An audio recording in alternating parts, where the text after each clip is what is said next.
Everyone. There we go. Welcome everyone to a series in the Attuned Webinar series. And this one is how to prevent your top performers from quitting. Now, we're going to do a little bit different style. If you've come to the last previous ones, we've had more of like a presentation style. And today, Kristine and I are going to have more of a discussion around these kind of significant questions about how you can prevent your top performers from quitting. Real active things that you can do in your companies day to day as a manager to help with this issue, which is obviously a pretty big issue, not just in the US, but all over the world right now. So let's get right to it. First, I'm going to pass over to Kristine. Kristine, would you mind introducing yourself a little bit to all of these fine people joining us today? Yeah, it would be my pleasure. Hi, everyone. I'm Kristine. I am Director of People Operations here at EQIQ. And so what I'm looking after is all of our talent functions, hiring, learning and development, performance management, these types of things. Prior to this, I was a recruiter myself. So it's been about 15 years now that I've been in what I would consider people-centered operations and really helping people to identify and build out the careers that they love. As an extension of that, I'm also a certified coach. I work a lot with emerging leaders, folks who are getting started in people management, making that transition from being an individual contributor to looking after a team. And so this topic is near and dear to my heart, both from what I do day to day and from the folks I've been working with over the years who have this as a top priority as well. Thank you. Excuse me. Thank you. So just for people that maybe this is the first time joining us in the webinar, let me introduce myself a little bit. I'm Chad, VP of Global for Attuned. I also have a lot of experience in recruitment. That's actually how Kristine and I first met. And so this is an interesting subject for me because I spent a lot of the first part of my career convincing top performers to leave their jobs, right? And you know, I guess the shocking thing was that it wasn't always that hard, right? You know, people were interested in a better opportunity, but it wasn't always the traditional things that people think of when they think of, you know, why people leave their jobs. And so that's actually what I want to do to start. Now that we've kind of done the introductions, I want to start with a poll. And so I'm going to open up this poll. And the question is, what is the main reason that top performers leave a job? So please answer the question. You should have it now. I'm really curious. Kristine, what do you think? Well, What do you think is going to win? I shouldn't ask you what you think. I should ask you which one do you think is going to win? I don't know. I was just going to say what's the right word? Like hypnotized by the changing dynamic here. I thought I had an idea of where it was going to go at first. I'm really captivated. It keeps shifting around, but it looks like. Well, we've still got.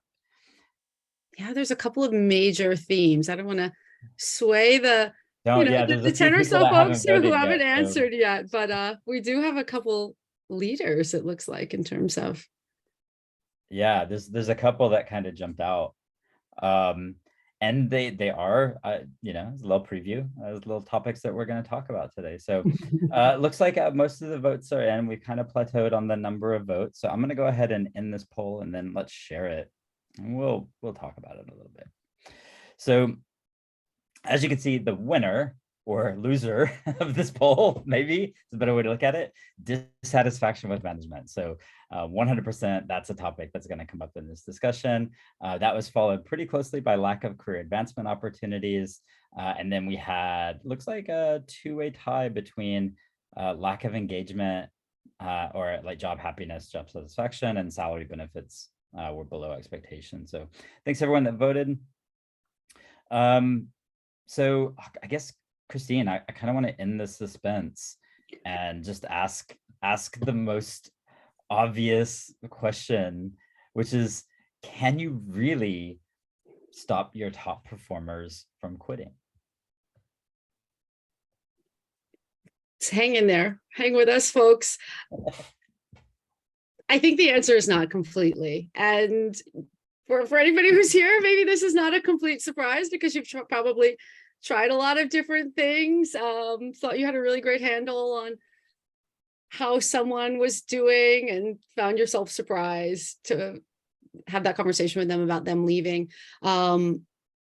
We can potentially influence the decision for someone to stay. We can make it easier for them to stay. We can find ways to engage them or help them find the meaning in their work, but we can't fully prevent someone from leaving. And realistically, we might not always want to. Even the best performers will grow and evolve. And as organizations, we want to be helping people to move forward in their careers. But along with them, companies grow and evolve and the needs of the organization shift. So holding on to everybody who's ever joined, who's been great at any point in their career forever, is not an ideal circumstance for anybody either. So short answer, not completely, sometimes a little bit. So, okay, let's reframe the question then. Like, if we're talking about how do you, keep your top performers from quitting, what we're kind of really talking about is how do you prevent them from quitting for reasons that are avoidable, right? Right. And so I guess the poll, like some of the questions that we were asking there, and that was, not to start with two kind of trick or loaded questions, but the answer is sort of all of the above, right? In your experience, I mean, I asked you what you thought was going to win, but in your experience, maybe what would be some of the things that you would point at?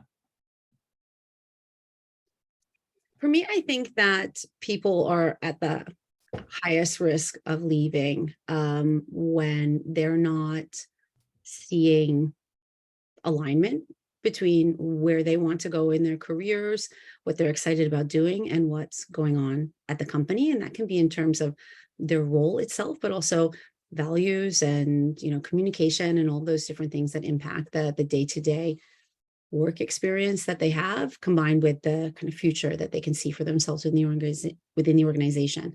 I think that's one big factor. I think another one is not being able to feel like progression anymore, that sense of developing and being able to see how they're growing and improving and being able to find value in what their work experience is. I think that combination of two things, of looking around and saying, what am I really getting out of this role? And like, am I excited about the potential for me if I stay here, can be complicated. There's a lot of factors, but I think they're two big things that can contribute to someone deciding or thinking about leaving.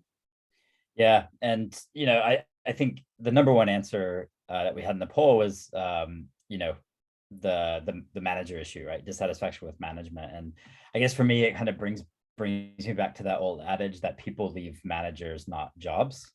And that's true so often. And so, I think it would be good if we kind of like drill down into that a little bit. From your perspective and in your roles, and you can kind of kick this question back to me, but I wanted to get it from your perspective as well. Like, what are some of the things that you identify that good managers do really consistently?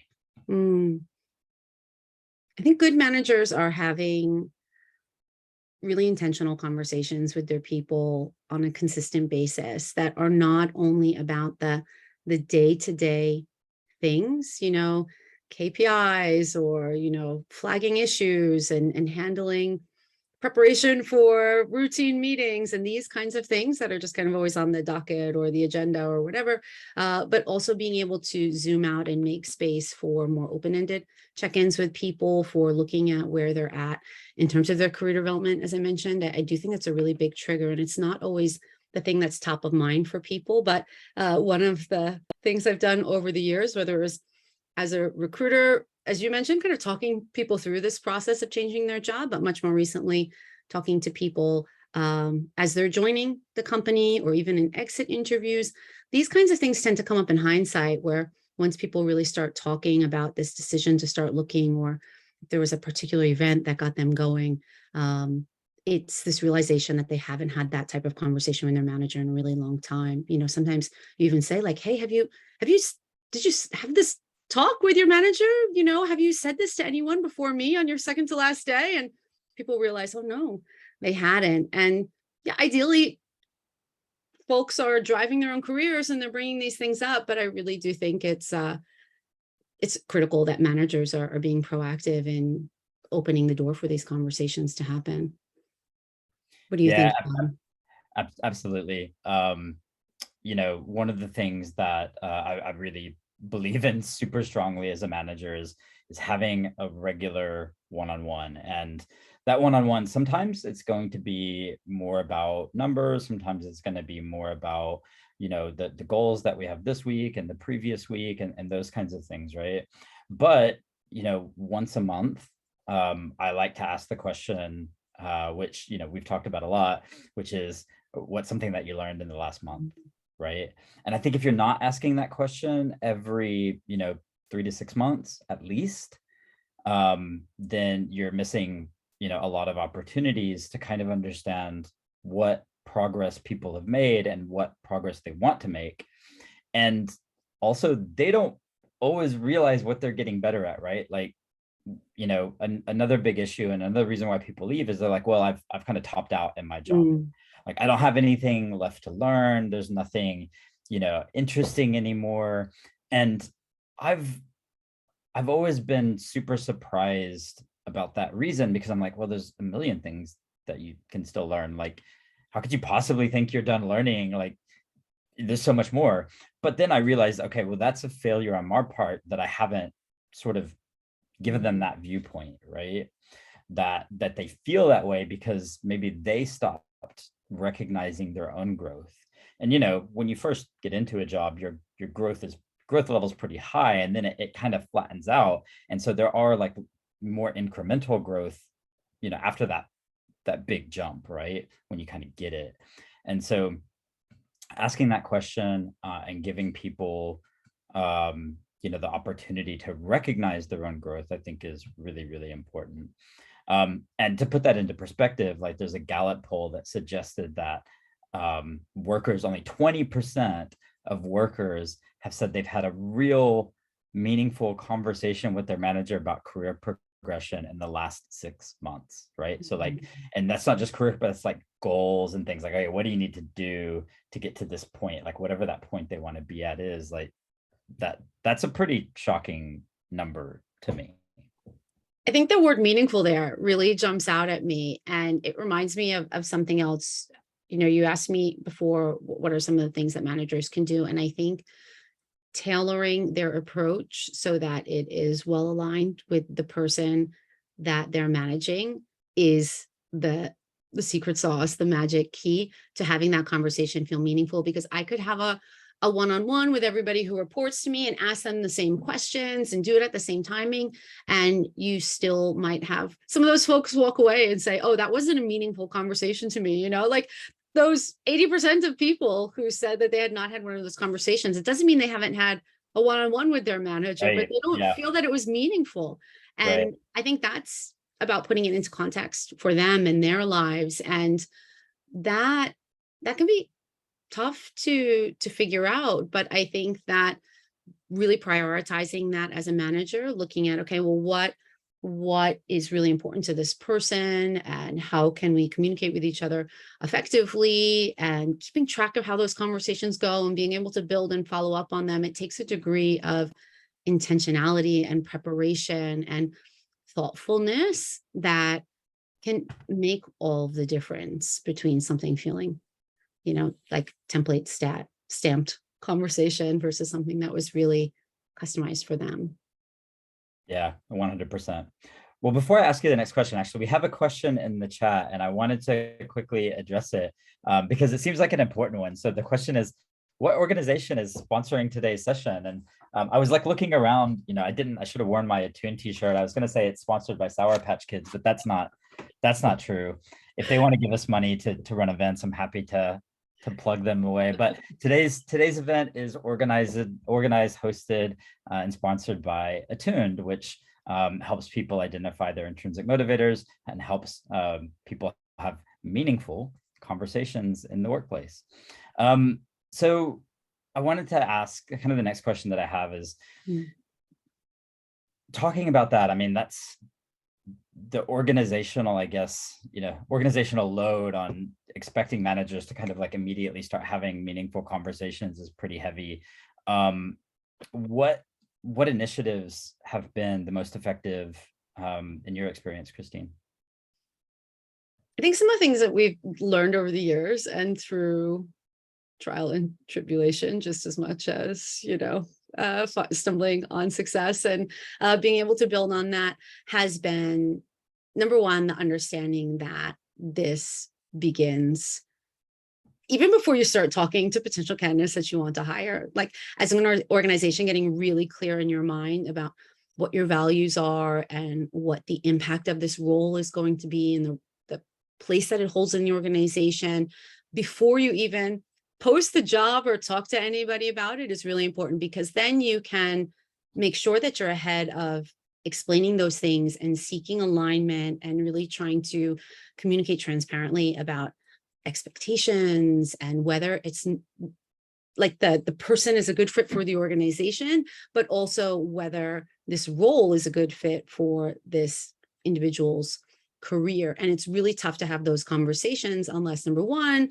you can kind of establish that open rapport with someone pretty early on. Yep. And one of the best ways to do that is to be able to speak transparently and openly with a degree of clarity that you can only get if you've done a little bit of the work yourself as an organization. So I think really beginning it in the hiring process. And, speaking of Attuned, we do use Attuned in our hiring process, where we share the motivator report link, the opportunity to take the assessment with potential new hires. And we ask them to go through it. And the feedback that we receive is that it's really valuable in terms of self-knowledge and opening up a avenue for this conversation that people might not necessarily have, because, as you said, these drivers, these intrinsic motivators tend to kind of lie beneath the surface. They're like not the tip of the iceberg, like behaviors or even personality that you can see when you're meeting someone, especially in an interview context. You get in your 30 minutes with this person or whatever, but they're deep below and they drive all of those things. But even in terms of knowing yourself, it can be tough to articulate what those things are, what really matters to you in your career, and what are the things that click in place when you're feeling really fulfilled and engaged at work. And it can be tough to articulate that. And I might say it in one way and you might say it in another way. And we love that Attuned gives us this shared vocabulary, and it's an opportunity for us to explore these things with someone with that context. And also to be able to say to them, like, hey, here's mine, here are the things that show up for me that affect my perspective sometimes and my default ways of communicating or approaching situations. And these are some of the dynamics that might come up if we were to work together, and what some of the rest of the team looks like, and being able to really present that kind of information in a different way is something that we've gotten a lot of positive feedback about, because then you can carry that conversation on when someone joins. So I think those things in the hiring process are one of the key initiatives that I would point to. Yeah, that's been, I love doing those interviews as well, because one of the nice things about having, that report is that, because everyone goes into, an interview in a certain sort of guarded personality, like, what does the other person want to hear? And that's true on both sides. Like you sometimes, it's easy to forget, if you're the person doing the interviewing or you're the person doing the hiring, that it's totally a two-way street. And recruitment taught me that more than anything, because that candidate is evaluating you as much as you're evaluating them. And so, if you really want to hire somebody, or you're desperate to hire, then you also have that like kind of feeling like, okay, I don't want to make a mistake here. I don't want to say anything that would potentially put this person off. But then what that leads to is it actually leads to a lack of transparency in the interview process. And there was another survey, and I might get this one kind of wrong because I don't have it in front of me, but Glassdoor did a survey and said like 96% of interviewees valued transparency in the interview process. And that doesn't surprise me at all, because some of the most successful work that I did as a recruiter was when the hiring manager would be pretty blunt about what the issues were that person would face. They were like, hey, these are the cool things about the job, and these are the things that are terrible, and these are the challenges that you're going to have. And so I think that's 100% true. But when you have that mentality of like retention actually starts in the hiring and onboarding process, then that can like kind of fundamentally change the rest of the relationship through that person's employment, right? It sort of sets the stage. If that goes wrong, then you don't have that trust when they start, right? And once trust is broken, it's going to be really, really hard to repair that. There's always going to be that barrier, so to speak. It allows you to, and not, sorry, just to jump in, it allows you to not necessarily see what the future is, but to have that long-term alignment in mind, so that when you are able to talk to someone quite openly and say, how does this opportunity align with your career goals? How is this moving you forward? And you're able to openly speak to each other about those things. Then when that person comes on to the team, you're able to continue that conversation in a different way, to check in. And it also opens the door. As I said earlier, it's rough to hear these things come up on someone's last day because they didn't raise it. And I think when we've been better about having these conversations early on and then making sure there's a cadence for revisiting them. And that's another thing that I think we've done, is really try to make sure we're continually educating our leaders and helping to give them tools to support them in following through with these kind of conversations, and scheduling, a break in the regularly scheduled program at least a couple of times a year to do a broader developmental check-in. That's basically banishes any what's going on this week, next week kind of conversation. That also helps to make sure that no matter where someone is in the organization, whatever team they're on, that we know these kinds of things are happening. I think having those kind of mile markers along the way also helps to make sure things are kind of staying on course. Yeah, 100%. By the way, for the audience, like if anyone has any questions throughout, you can ask them at any time. We'll do a Q&A at the end. But if you ask a question, if it pops in your head, and if it's something that we can answer in the moment, we will. As you can clearly tell, we are not reading from scripts, and we are fine to go off on a merry journey if you want to take us there. So I do have actual questions to ask you though, Kristine. So I'll jump back to one of those, and we'll see if anybody else has any questions that they want to ask. So, I think you've worked for large corporations. You've worked for small, high growth corporations. I think you've seen like small businesses.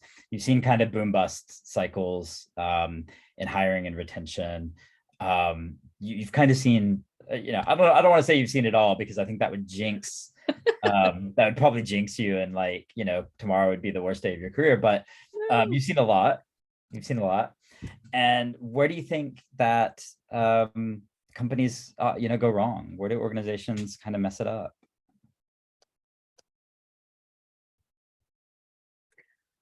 I think that managers, organizations, however you want to frame it, are surprised when their top performers leave, because they're conflating high performance with like high satisfaction. That this person is like, we want them to stay here. They're doing their job well. They must want to stay here as well. And so attention is paid to maybe like looking at how to move them forward or do this or that, but they might not be having conversations around like, hey, how are you doing? Are we still in alignment? Or is this moving in the direction you want to go? Is there, to your question, like, what have you learned recently? Like, what's something you can do now that you couldn't do 6 months ago? What's something that you want to be able to do in the next 6 months that you can't do yet? Like, what changes will you make in order to build that new experience? How can I open up those doors for you? What are the kinds of opportunities that you would be interested in? And that there's just this set of assumptions that goes into place, like, oh, this person is doing what they need to do. They're just going to keep on doing that, and they'll tell me if something changes. And so spend time thinking about like, oh, new starters over here, or someone who needs help over there, or, some new initiative over here, and just trust that those high performers are like solid and good to go. And I think that's why it's such a shock, because you're not really paying Yeah. attention to them in the same way.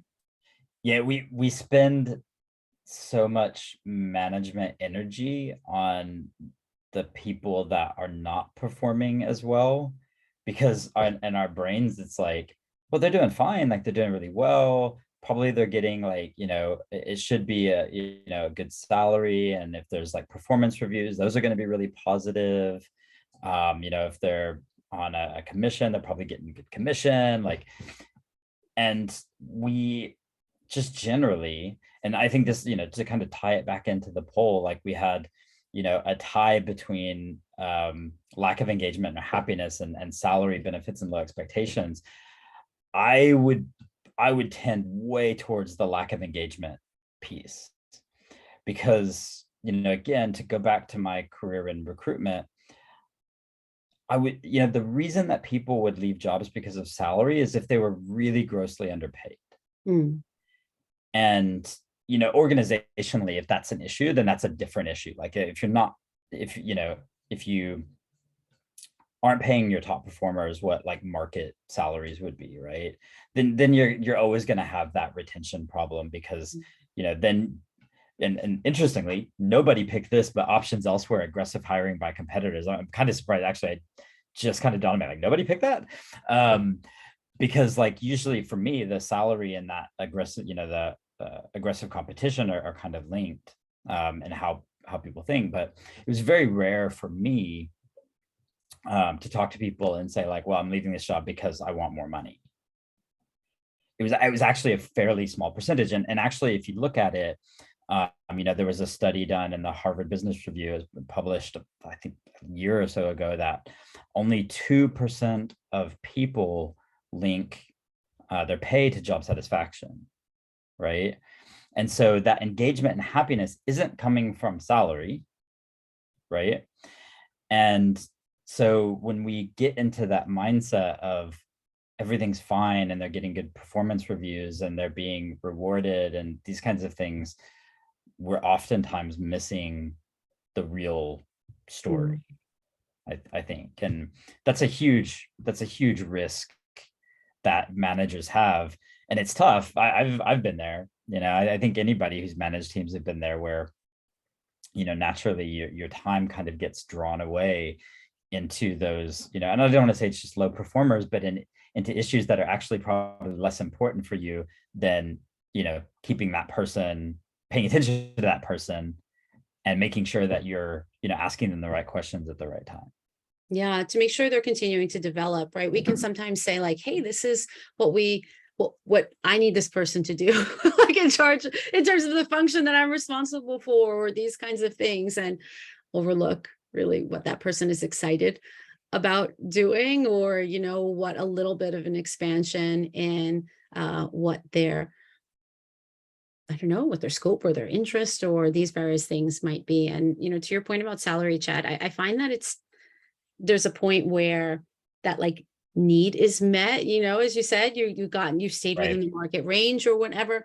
But then after that, salary becomes symptomatic of the other things. People use salary as evidence that the company hasn't followed through on a commitment that they've made to them, that they're going to review salaries at a certain time frame, and that conversation never came up again, or that that they've been overlooked, or that it's been quite a long time that they feel stagnant. And one of the data points they might be using for that is their salary, or what their possible progression is in that. And then because it's such a concrete number, that it can be used in kind of rationalizing a lot of these other things. But as you go through these levels of why and what really matters, and all things being equal, what would you take? And we've seen a lot of this during the pandemic. It's it's not just you and me and our anecdotal experience. It's in the zeitgeist. Everyone is talking about this, that people are making decisions that are based on this integration of all of these factors.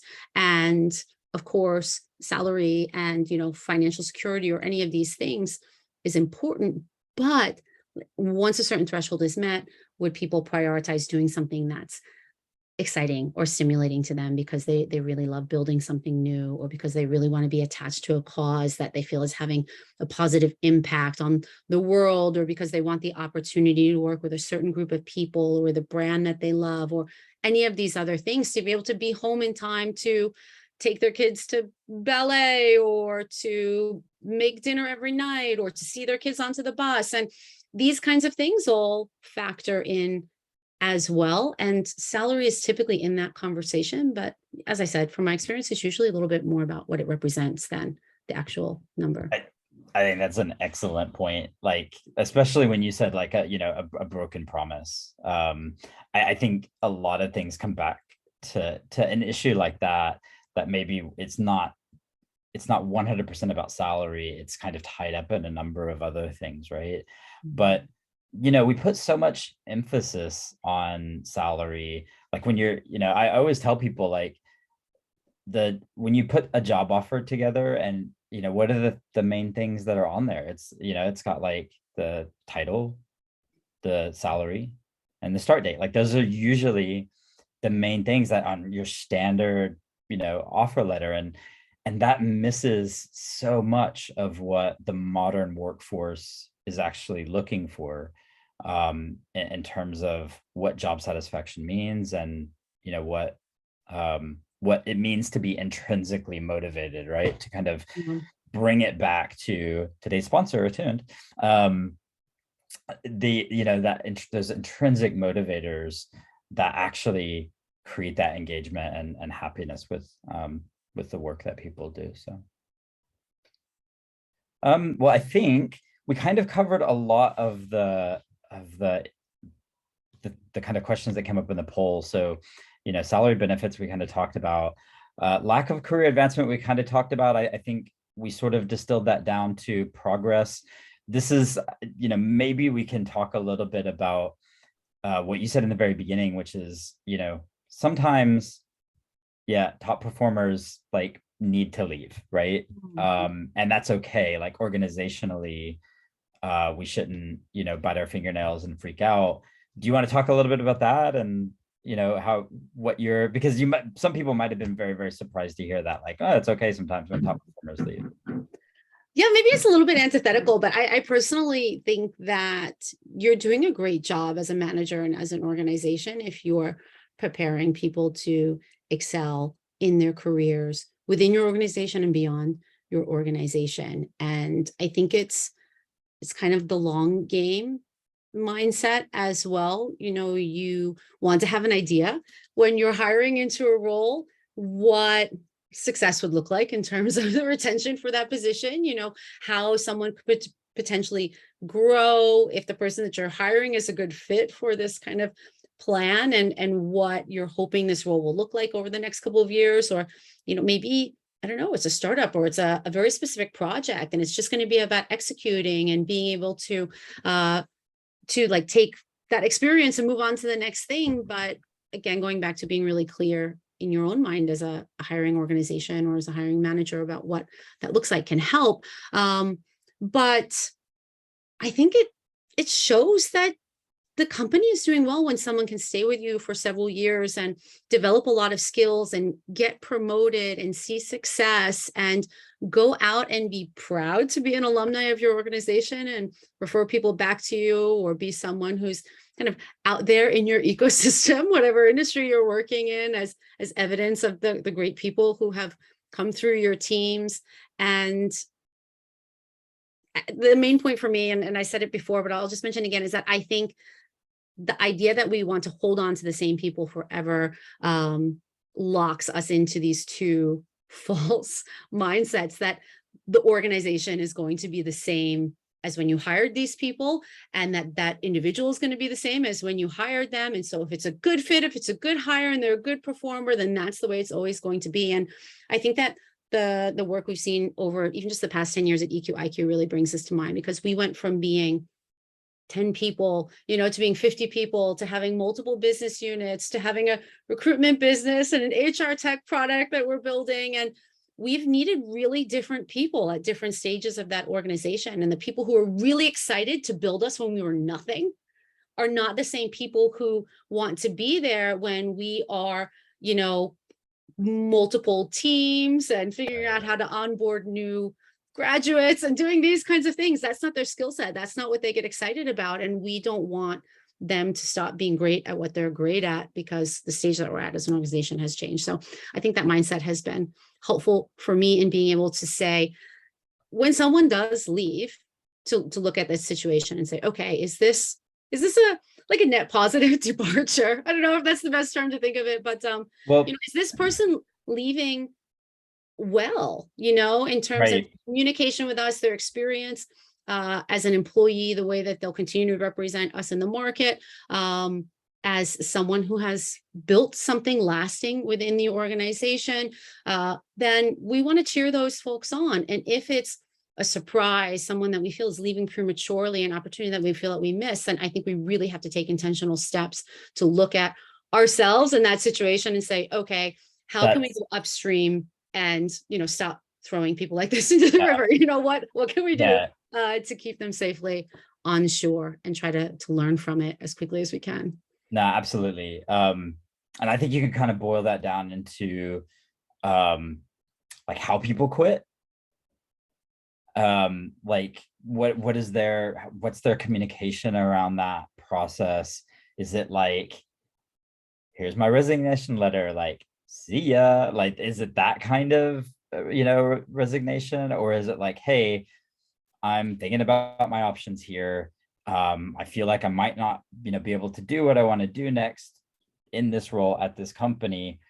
And so I'm thinking about doing this. And if there's a conversation around that, like that shows, again, psychological safety, openness, transparency in the communication. That shows a relationship with the manager.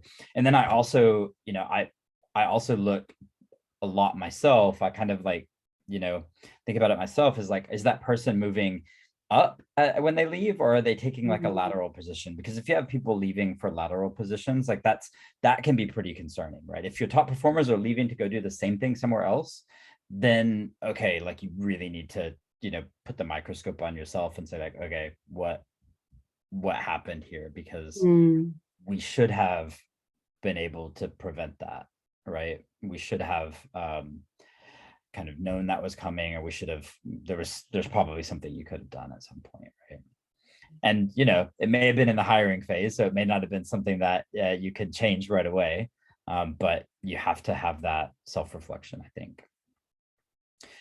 Well, we've got about 5 minutes left, and I wanted to go ahead and open it up to Q&A. So if you do have any questions, please go ahead and put something in there. So we do have one question already, which I'll go ahead and answer. So the question is, how do you handle it when the inevitable happens and a top performer resigns? Which is a great question. Unfortunately, I can answer this question from experience, as probably most managers that have managed great teams have. So to be honest, like I'm not, again, this is my career in recruitment taught me this. I really don't like counteroffers. I don't like giving counteroffers. I have done it a couple. I've broken my, there's no always, there's no never. But when I think about, okay, should I try to take steps to keep this person? What I'm really evaluating, what I need to evaluate is, okay, why are they really leaving? Because counteroffers usually involve increasing money. And as we've already established, that's usually not the reason, right? They may be upset about the money, but it's probably because you said you were going to do something, or you're going to review something, or you're going to change something that didn't get changed, right? So I have to kind of evaluate what that is, right, before I make any kind of counteroffer. The reason I don't like counteroffers is because, again, usually the counteroffer doesn't really address the real problem, right? And so, instead of trying to keep them and trying to have that conversation with them, I try to honestly, like I try to make their exit as celebrated as possible, Mm, right? I think the best thing that organizations can do is to show everyone else within the organization that this is valued, that this person is appreciated, that they're not, an outcast, an exile for like, how can you dare leave our company? Like, as we've talked about, there's a certain element of like graduation depending on when that person joined your company. So I mm. think, having a really good conversation with them, having a good exit interview process that doesn't involve the manager, that involves a neutral party, that can kind of dig in and maybe get some insights into what the real trigger that caused that person to start thinking about leaving was. Those are the kinds of things that I would personally recommend. Kristine, would you add anything to that? I think to try to have a conversation, I mentioned exit interviews, and I know that sometimes these are very like perfunctory, a form gets sent around, something gets asked of people. But if you have a good relationship with your employees, which again begins really early on and is sustained over time, then being able to have a conversation with people as they are preparing to finish up can sometimes bring up a lot of interesting ideas. And if these are folks who, as Chad said, are leaving on a positive note as much as possibly can be, sometimes they can offer some additional insight or ideas. But ideally, you're having these conversations with people earlier on. So I think it's just a reminder to keep those happening on an ongoing basis, really. Absolutely. We have another question. And the question is, you mentioned success in a role and retention.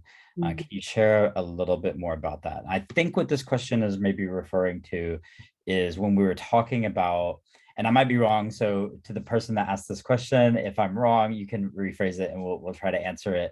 If we don't have time, I'll, Kristine and I can send you an answer later by email. But I think what we're referring to is when we were talking about that and we were saying like, okay, sometimes managers get distracted. So what can we do if we're paying attention, if we're paying the right attention with our top performers? How can we make sure that they're getting the progress that they need so that they stay engaged and motivated in their job? I think one of the big steps to this is to really spell it out. Something that we've started doing with new team members at Attuned actually is having the hiring manager write up like a mission statement essentially, and it's different from a job description, which is a list of tasks. Right? The mission statement is talking about impact, like you're coming in to do this, and this is the impact that you're going to have on Attune, and this is the impact you're going to have on our customers, and whatever scope this person is looking at. And it's a really good point for making sure everyone is on the same page as you get started, right? I think a lot about this concept of kind of like dropping pins. We've all used, I don't know, Google Maps or whatever. And you can be running full speed in a direction. And if you don't know where you're going, it's really tough to gauge what kind of progress you're making from where you started, and if you're even running in the right direction. And so you can be really busy and still be unclear about whether or not you are successful in your role. So I think that the impact of having these kind of conversations is very powerful for both the manager as well as the team member. And it's powerful to revisit that every 6 months to a year, especially if it's a small or rapidly changing organization. And, these days, VUCA, this and that, like everybody's situation is volatile and rapidly changing. And so checking in to make sure that's still the case and that everybody is still aligned, that like, this is the pin that we're aiming towards, and you're checking into where you're at on the course. And you will sometimes reach a point where someone hits that goal. And then you have a new question to ask yourself, which is, what is the next thing? And can that happen within this organization? And, we're a company of like 60 something people. So we can't create a role for everybody who wants to explore something different. It might not be something we can do. If you're a huge organization, maybe there's an internal system for posting job opportunities and this and that. So I think that's maybe the second part of it, is looking at, okay, well, what does success look like in this role, again, for the organization as well as for the individual, and what they are really looking to develop in terms of experience and skill set for building the career that they really want to have, and making sure that there's still alignment there as well. So maybe those two things, like what are you aiming for? What's the definition of success in the role right now and in the short term?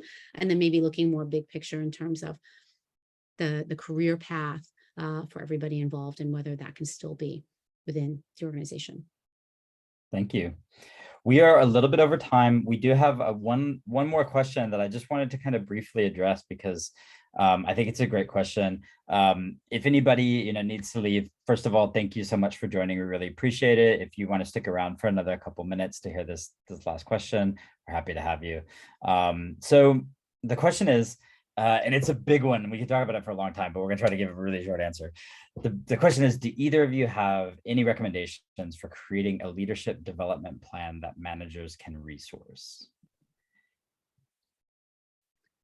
This is huge. I know, right? I think the starting point, not to oversimplify it, is to really look at, very similar to what we just talked about in terms of career success, and going all the way back to interviews and clarifying what the scope of the role, these kinds of things. Does it mean to be a leader within your organization? And how do you define success in terms of what is expected of leaders, the impact that they are going to have on the organization, these kinds of things.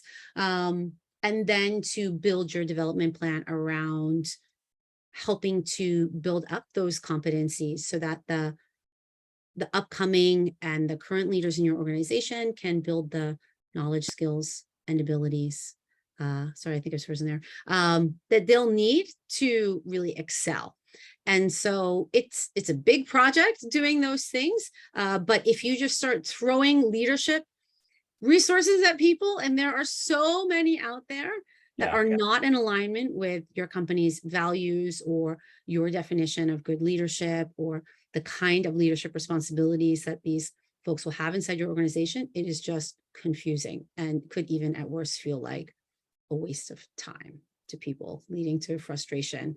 So I think having an idea about what your objective is can help you to kind of narrow down this huge world of leadership resources to the things that are most relevant to your company, and share those first.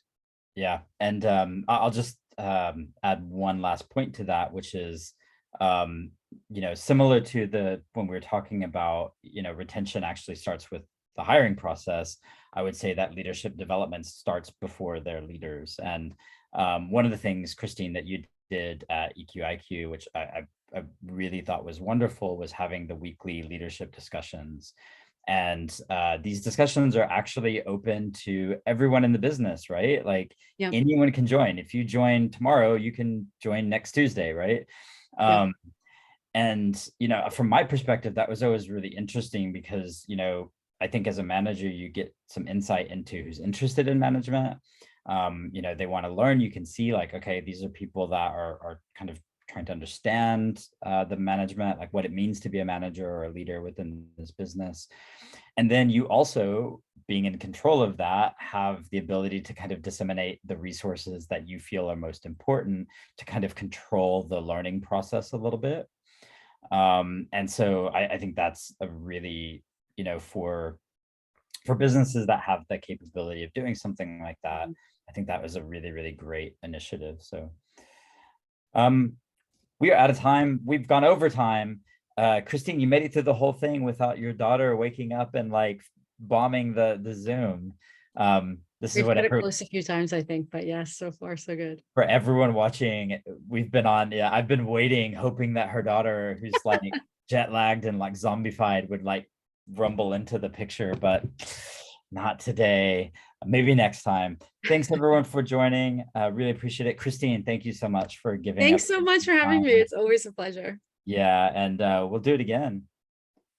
Thank you. Thanks everyone. We're gonna send you some follow-up stuff, and we're gonna have another webinar next month. So we're gonna send you some information about that. That will also be in partnership with Attuned, but it's gonna be run through our partner from day one. So look out for that. Please find us on LinkedIn, send connections, send us follow-up questions. Let us know if we can do anything else to help as well.